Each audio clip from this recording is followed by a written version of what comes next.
Welcome to the Behind Story, where the wildest Karen encounters come to life. Get ready for jaw-dropping, hilarious, and downright unbelievable moments as Karens take entitlement to the next level. Don't forget to like, subscribe, and hit the notification bell so you never miss a crazy story. Let's jump right in. I always knew I was never meant to live in a place where someone else dictated what color my front door could be. Growing up in the suburbs, I had a front row seat to the mind-numbing absurdity of a homeowners association, a neighborhood where every house was a lifeless replica of the one next to it, just in slightly different shades of beige. It wasn't just the uniformity that suffocated me, it was the rules, the fines, the power-hungry enforcers with clipboards who had nothing better to do than lurk around, waiting for someone to step out of line. I still remember the first time I realized how absurd it all was.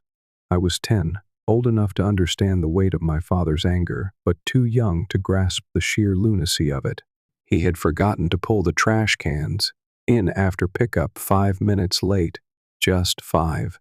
The next day, a letter arrived, crisp and official, stamped with the HOA's insignia, a $50 fine. $50, because a plastic bin sat by the curb for a few extra minutes. My father's face darkened as he read it, his jaw tightening. He tossed the paper onto the counter, with the same disgust one might reserve for a parking ticket issued in an empty lot. "That's how they get you," he muttered. "Control, bit by bit." And he was right. Over the years, the list of violations grew more ridiculous. One neighbor was fined for having a garden hose that wasn't rolled up in the approved fashion. Another woman received a warning because her mailbox was slightly darker than the others on the street. My friend's parents got a notice demanding they remove a lawn ornament, a tiny ceramic frog, because it disrupted the aesthetic harmony of the neighborhood. It wasn't a place to live. It was a place to comply. I hated it. I longed for something else, something raw, something real. The first time I visited my grandfather's farm, I felt it. Freedom.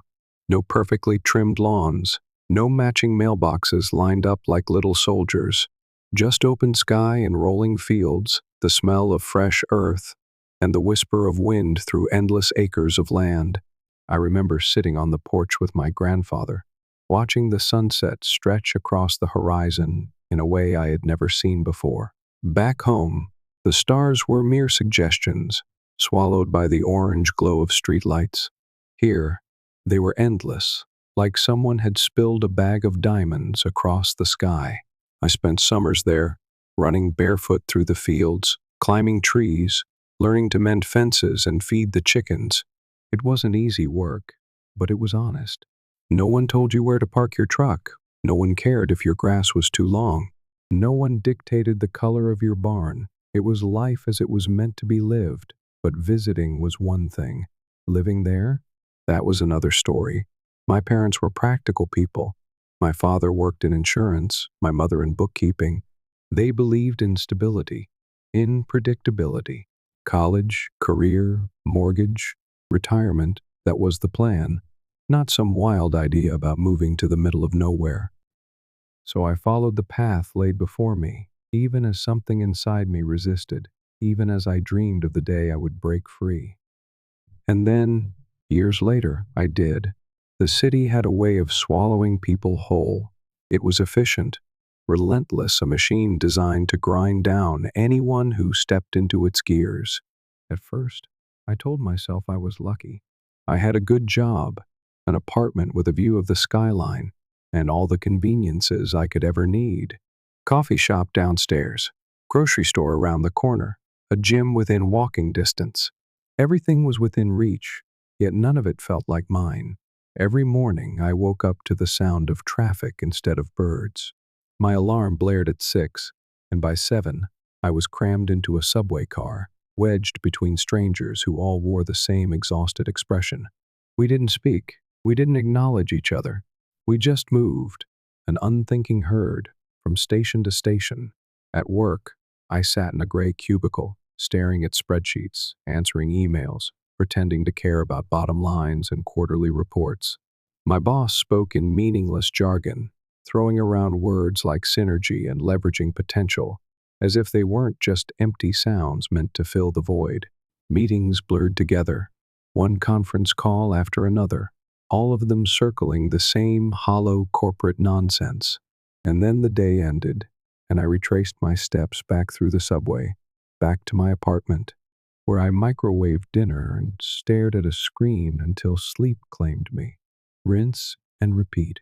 Day after day, I had everything I was supposed to want, so why did I feel like I was suffocating? I started reading. Late at night, when the city was finally quiet, I devoured books about people who had walked away from it all, people who had left their 9-to-5s behind, bought land, and built something real, memoirs of homesteaders, farmers, those who had traded steel and concrete for earth and sky. At first, it was just escapism fantasies of a life I would never have. But the more I read, the more I realized something terrifying. This wasn't just a dream. It was possible. So I started planning. I created a folder on my laptop titled Escape Plan. I didn't talk about it, not at first. It was just a quiet thought, a whisper in the back of my mind. But it grew louder. Every extra dollar I had went into savings. No vacations, no expensive nights out. I lived frugally, ruthlessly focused on one goal: buy land. My friends thought I was crazy. What are you going to do out there? Talk to cows? Dude, you don't even know how to build a bookshelf, let alone a farm. They laughed, but I didn't care.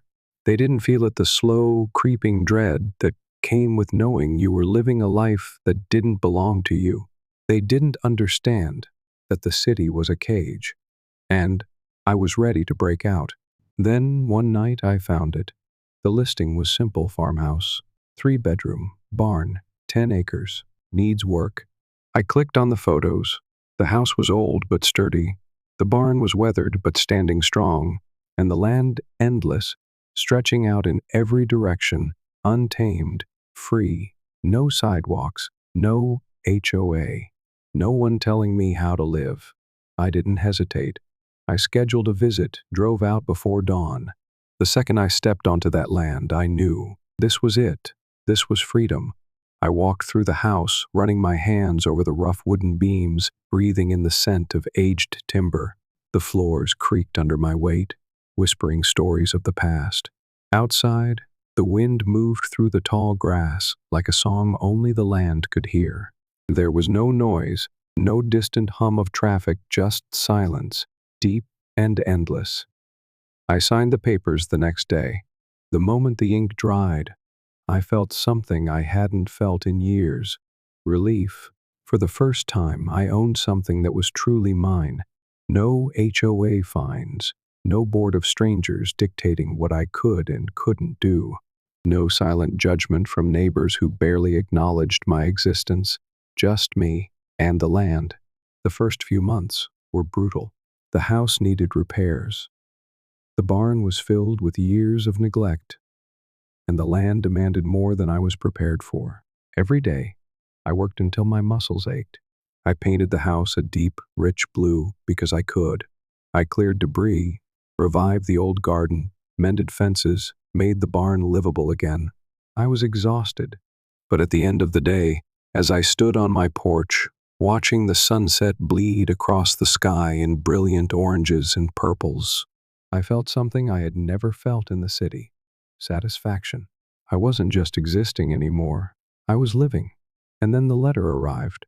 The first time I saw the letter, I thought it was a mistake, a piece of junk mail, some kind of generic notice from a car warranty scam, or a credit card company trying to bait me with fake offers. But the envelope felt official, too thick, too crisp. My name was printed on it in cold, mechanical precision. No return address, just bold, ominous lettering. Homeowners Association violation notice. I frowned. That didn't make sense. I wasn't in a homeowners association. I tore the envelope open, scanning the first few lines, my confusion morphing into something closer to disbelief. Infractions: unapproved paint color, overgrown lawn, visible barn from the road, unauthorized livestock ownership. The last one nearly made me laugh. I had 2 goats. 2. It wasn't like I was running a full-scale ranch, with herds of cattle trampling through the countryside. At the bottom, in bold, capitalized letters, failure to comply will result in daily fines and potential legal action. I read the letter twice, waiting for it to make sense. It didn't. This had to be some kind of clerical error, a mix-up. Maybe a neighbor with a similar address had pissed off the wrong people, and I was caught in the crossfire. I'd call them, clear it up, and that would be the end of it. At least, that's what I thought. I dialed the number at the bottom of the letter, expecting to get some bored receptionist who'd apologize and assure me it was all a mistake. Instead, I got Natalie. Homeowners Association, this is Natalie speaking. Her voice was clipped, professional, and immediately condescending. The kind of voice that made it clear she had no intention of being helpful. "Yeah, hi," I said, keeping my tone light. "I just got a violation notice from your HOA, but there's been a mistake. My property isn't part of an HOA." A pause, a long one, the kind that made it clear she was already judging me. "Our records indicate that your property falls within the HOA's jurisdiction," she said, as if she were speaking to a particularly slow child. "Well, that's funny," I replied, forcing a chuckle, "because my deed says otherwise, and so do the county records." Another pause. "Sir," she exhaled sharply, like I was wasting her precious time, "all properties in this area must adhere to HOA guidelines." I resisted the urge to laugh. "That's great and all, but again, I'm not in your HOA. Sir, refusal to comply will result in escalating fines and possible legal action." And that was the moment I realized 2 things. 1, this wasn't a mistake. 2, Natalie wasn't going to back down. "Well, Natalie," I said, keeping my voice deliberately cheerful, "you go ahead and try. But I'm not paying a dime." I hung up before she could respond, feeling a smug satisfaction settle in my chest. That feeling lasted about 24 hours. The next day, another letter arrived. This one wasn't just a warning. It was a fine $50 per day for non-compliance. By the end of the week, it had jumped to $100 per day, then $200. It was like some kind of extortion racket, a pay-up, or else situation. The HOA wasn't just trying to enforce their rules.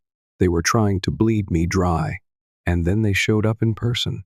I was repainting my fence when I saw them, a group of 4, standing just beyond my property line, clipboards in hand, muttering to each other, and occasionally pointing at my house.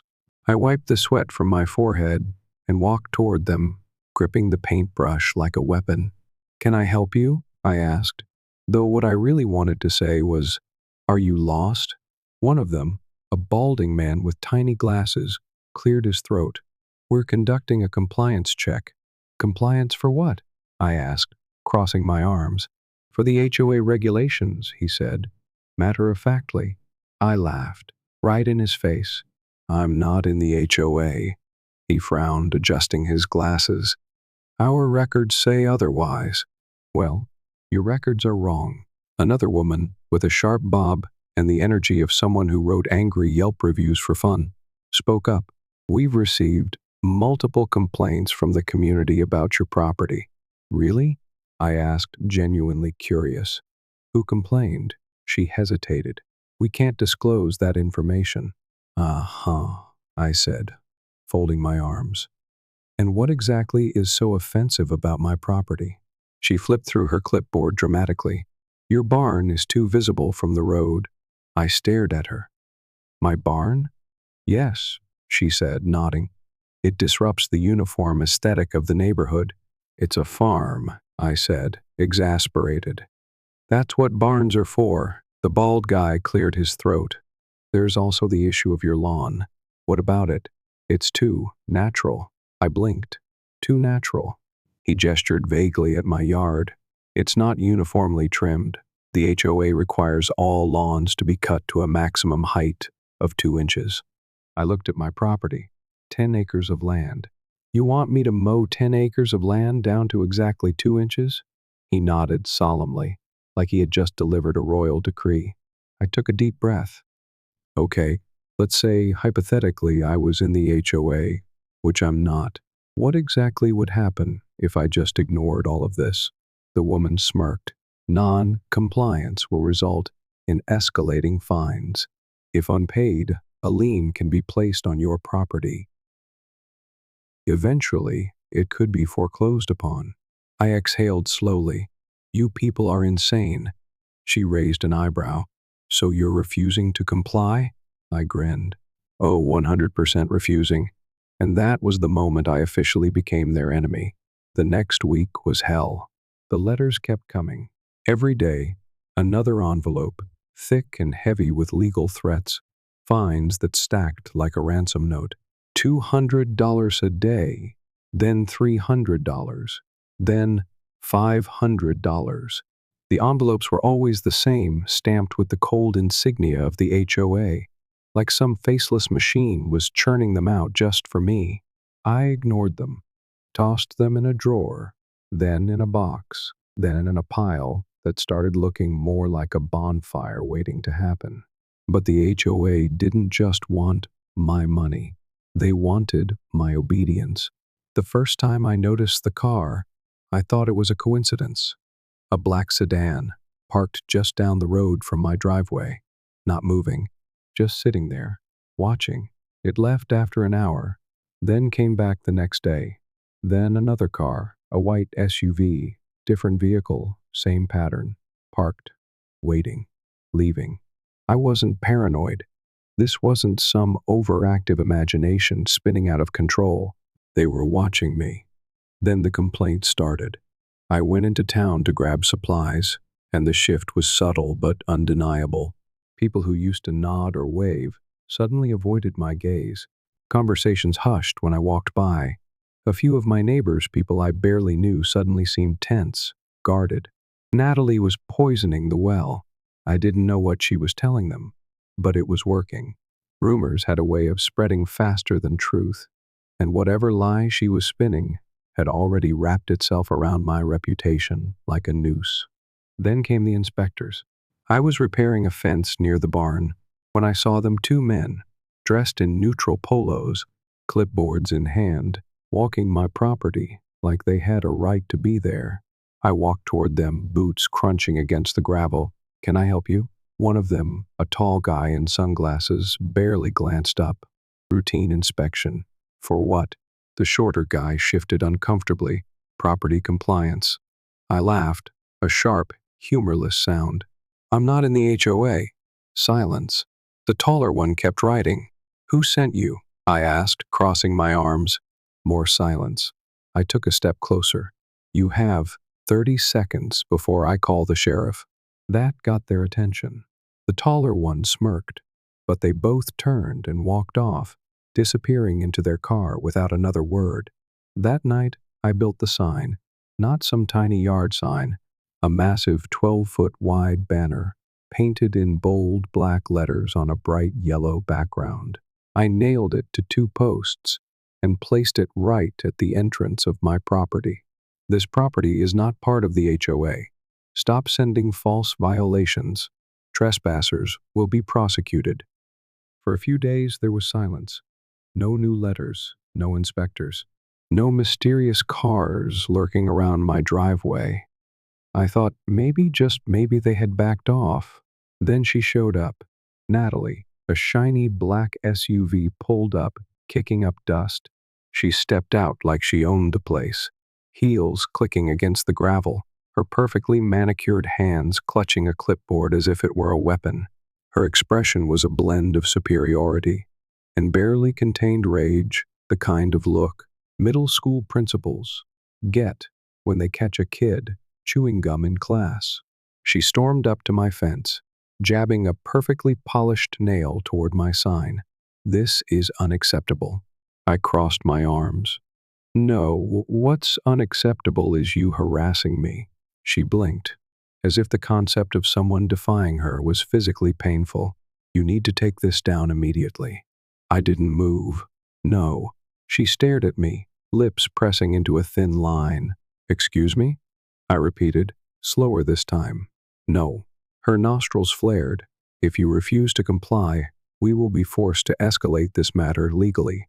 I leaned against my fence, letting a grin tug at my lips. "Go for it." Her eyes flickered with something I couldn't quite name, hesitation maybe, or something closer to fear. Because she knew she wasn't dealing with someone who would roll over and obey. She spun on her heel, stormed back to her SUV, and drove off without another word. I watched her tail lights disappear, knowing one thing for certain: this wasn't over. The first sign that Natalie wasn't bluffing came in the form of a certified letter, the kind where the mailman actually knocks on your door and makes you sign for it. That was never a good sign. I opened it right there on the porch, the official seal of the HOA glaring at me from the top of the page. HOA Legal Action Notice. The letter was dripping with legal jargon and thinly veiled threats. Malicious non-compliance. Intentional property devaluation. Failure to uphold community harmony. The best part? They were demanding I pay over $5,000 in accumulated fines immediately, or they would begin the process of placing a lien on my property. I let out a slow breath, set the letter down, and laughed. Not a normal laugh, a full, unhinged, borderline villainous laugh, because if they thought this was going to scare me, they had no idea who they were dealing with. They wanted to go legal? Fine. I was about to make this very painful for them. I pulled out my phone and dialed a number I had saved the moment I realized this war wasn't going to end with just strongly worded letters. Enter Teresa Carter, property rights attorney, late 50s, sharp as a knife and with the battle-hardened demeanor of someone who had spent decades tearing HOA boards apart in court. I scheduled a meeting for the next morning, walked into her office, sat down across from her desk. The moment she saw my case file, she let out a sharp, humorless chuckle. "Well," she said, flipping through the pages, "they've got some nerve." She pushed her glasses up her nose, tapped a finger on my property deed, then leaned back in her chair. "They have zero legal claim over your land," she said. "This is classic HOA overreach. They're betting you'll cave." I grinned. "They clearly don't know me." She grinned back. "Good, because we're about to make them very uncomfortable.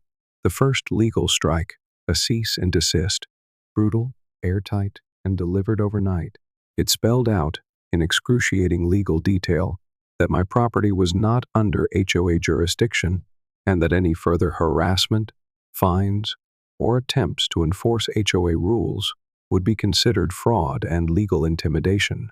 If they tried to place a fraudulent lien, we would take them to court for damages. We sent it, and then we waited. A week passed, no response, no new letters. I started thinking that maybe, just maybe, they had decided to quietly retreat. Then, one afternoon, while I was repairing a section of my barn, I heard sirens. I stepped outside just in time to see 2 police cruisers pulling into my driveway. Standing next to one of the officers, looking smug as hell, was Natalie. Her arms were crossed, her face twisted into an expression of pure, rehearsed victimhood. I walked forward, keeping my voice calm. "Officers, what's going on?" One of the cops, a younger guy with his hand resting on his holster, gave me a hard stare. "We have reports of harassment, failure to comply with HOA regulations, and hostile behavior toward community members." I blinked. Harassment? Natalie stepped forward, fake concern dripping from her voice. "We have documents proving his property falls under HOA jurisdiction. He's refusing to comply. Frankly, his behavior is becoming a danger to the community." A danger? I had barely spoken to anyone since moving in.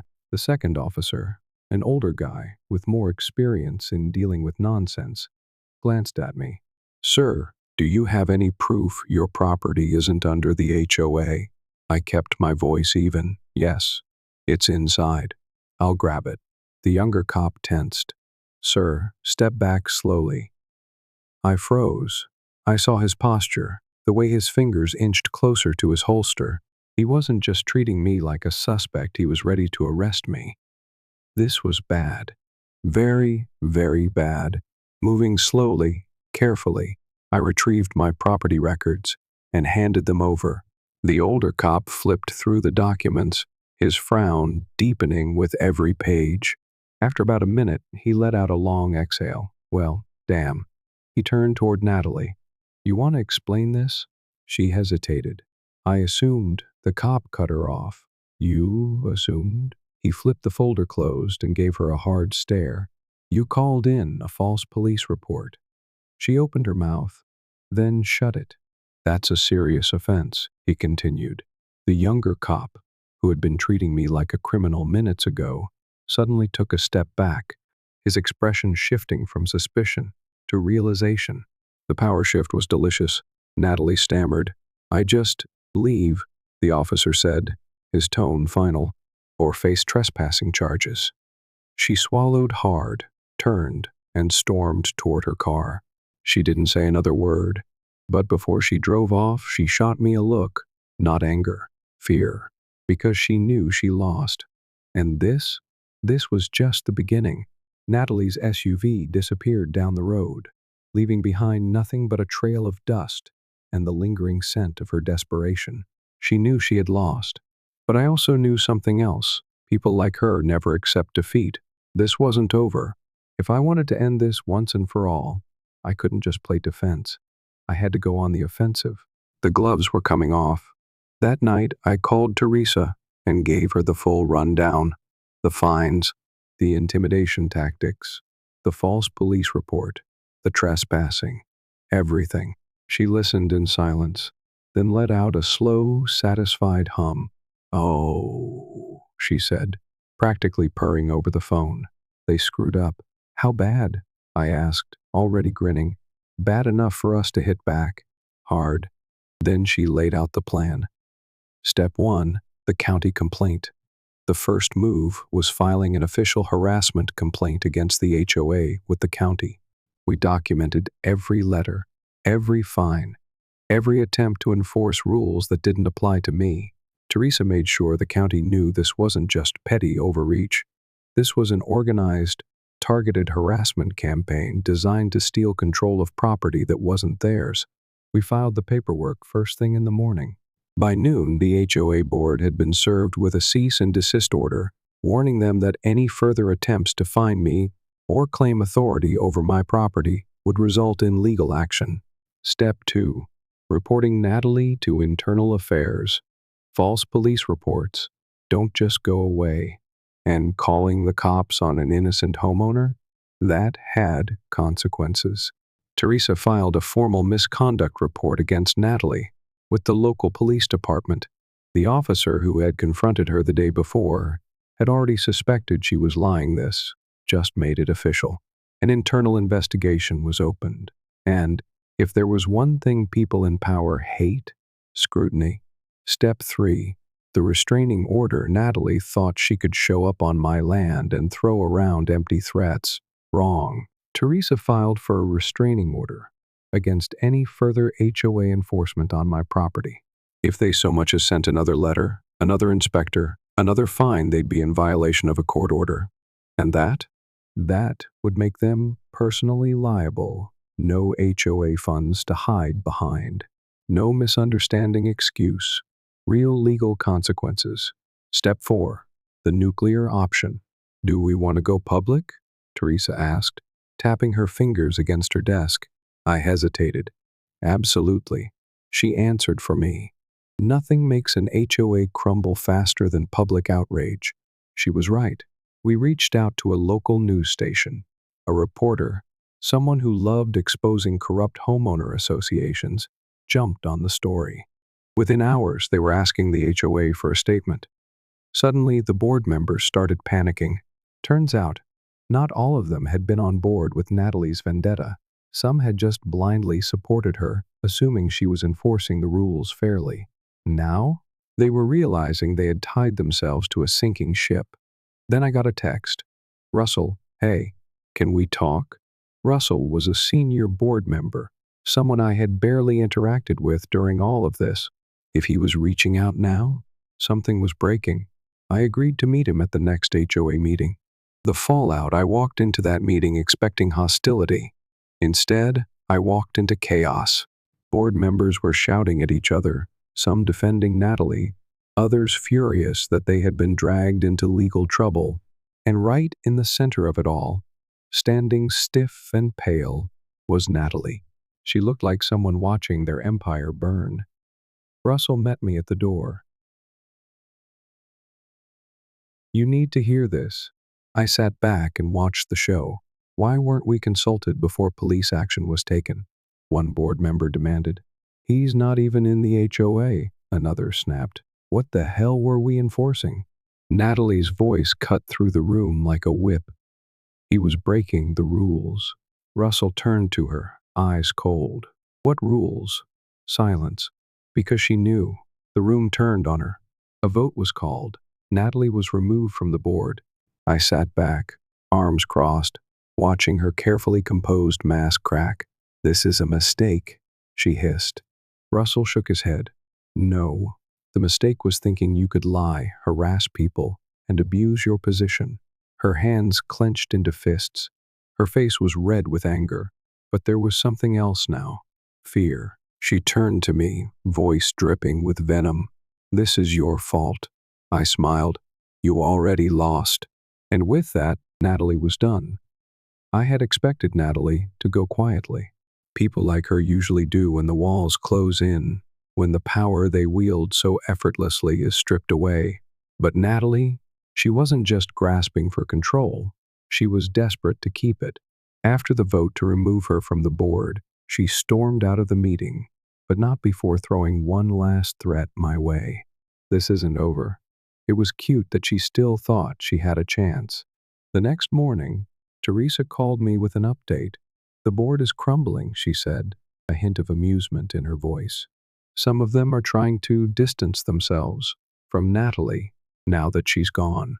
Turns out, not all of them knew how deep this went. I almost felt bad for them. Almost. Russell reached out again. Another meeting. This time, it wasn't about intimidation. It wasn't about them telling me how things were going to be. This time, they wanted my help. I walked into the room and immediately felt the shift. The tension was still there, but it wasn't directed at me anymore. It was aimed inward, toward the remaining board members who had followed Natalie blindly. Russell stood at the head of the table, looking exhausted. "We're cleaning house," he admitted. "We've hired a lawyer to go through our documents. We want to fix this." I raised an eyebrow. "And you need what from me?"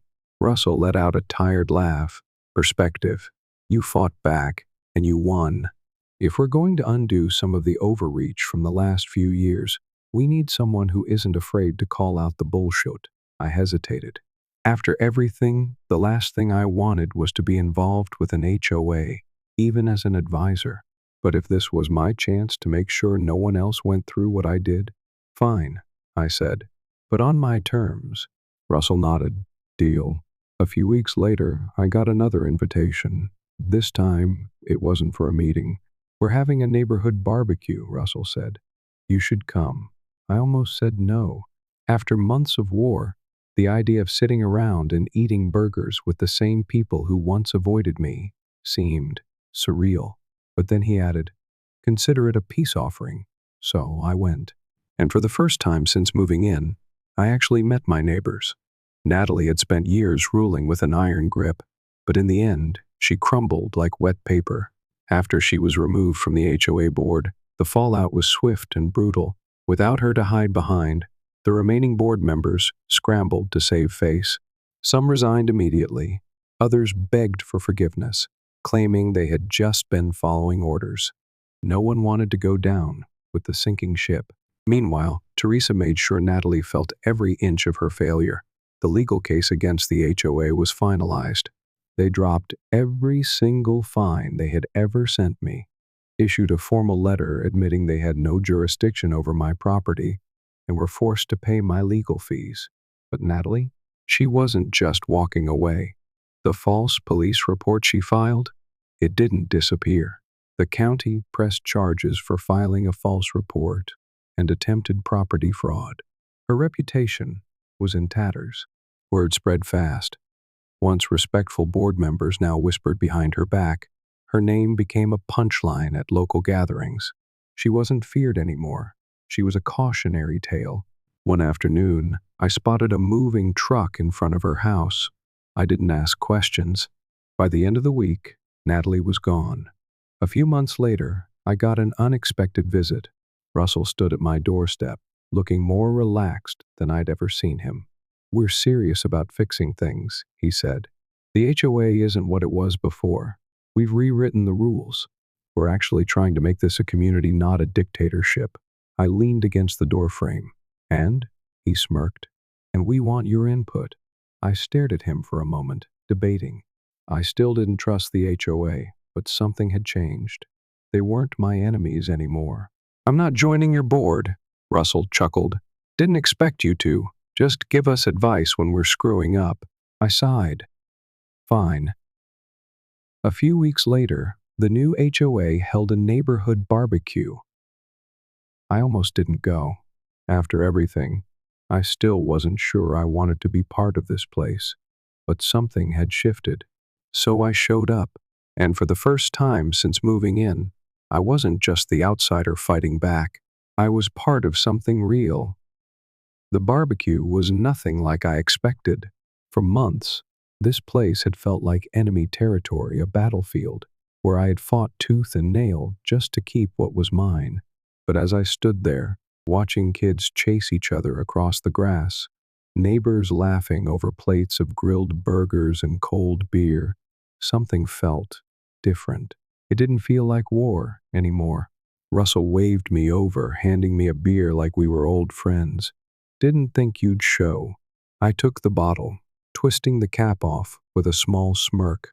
Didn't think I would either. The night stretched on, and for the first time, I actually talked to my neighbors. Not as the guy who had gone to war with the HOA, not as the outsider who had refused to bend, just as me. The same people who once avoided eye contact now shook my hand, laughed at my dry sarcasm, shared stories about their own frustrations with the old HOA. Turns out, I wasn't the only one who had been sick of the way things were run. I was just the only one stubborn or stupid enough to stand up to it. At one point, an older woman named Margaret, who had lived here for over 20 years, sat next to me with a knowing smile. "You changed things, you know." I shook my head. "I just didn't let them push me around." That's exactly what changed things. I let her words sink in. I never wanted to be part of an HOA. I still didn't. But what I did want, what I had always wanted, was a community. A real one. One where people actually looked out for each other, instead of hiding behind rules and regulations designed to control instead of support. For the first time since moving here, I felt like I wasn't just some outsider on a patch of land I had to defend. For the first time, it felt like home. As the fire pit crackled and laughter filled the air, I realized something. I hadn't just fought the HOA. I had forced them to become better. And in the process, I had found something better, too.